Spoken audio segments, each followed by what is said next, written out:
The shitty M&A practitioners like myself who sort of just get paid to do a deal will absolutely not do this, and that's probably the difference between what will be sort of best in class and sort of standard, to be honest. And I keep saying culture. I know it's really interesting because like I grew up with a finance background, being very metrics heavy. Um, can talk sort of hours on end about sort of different valuation methodologies, but at the end of the day, like um, the kinds of people that you're buying actually, and the businesses that sort of the culture that business has that you're buying is probably speaks more than the numbers that you can see. Yeah, a lot of the other time, what people do is they put in forecasts in that when they sell a business. So the bankers or the seller will be like, oh, this business is going to grow revenue 10 times and the cost base is going to be completely flat for the next 10 years.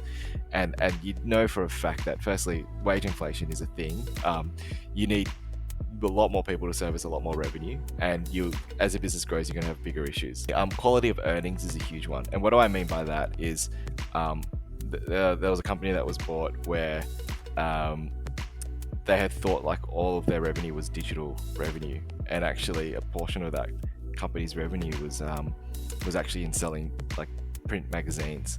So I can't go into too much detail, but when you apply like add a technology multiple to money you make from a print magazine, which has a gross margin to it, you're definitely in a lot of trouble. If you see anything that has like flat expense growth or expenses coming out of the P&L, then run for the hills, because that forecast is full of shit. The best place that you can be as an individual business is know your competitors and the customers of those competitors. That's something that only you can do and your advisor can't do. Oh, that happens all the time. Yeah, that's a great one too. Yeah. I mean, Domino's for a long time pretended to be a technology company with their autonomous robot delivering your pizzas that never showed up as well. So you can get away with a lot of things with convincing the market that you're both a tech company and some sort of infrastructure play or something like that. So yeah, that does happen a lot, because this market is so opaque and there's such little information being traded for good reason.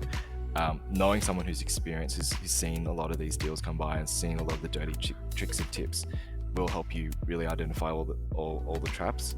I know we've sort of been hanging shit on advisors quite a lot as well, and sort of it's a lot easier sort of as an ex-advisor to do that, but definitely a lot there is a lot of value in a good advisor, and they could save you a lot of money. And the difference between good advice and bad advice could be a couple $100,000 or more, right? Absolutely. I reckon I could draw up a strategic plan for any industry if you gave me a good 3-week crack at it. So yeah, don't quote me on that one. Oh shit, I want a podcast. Anyway.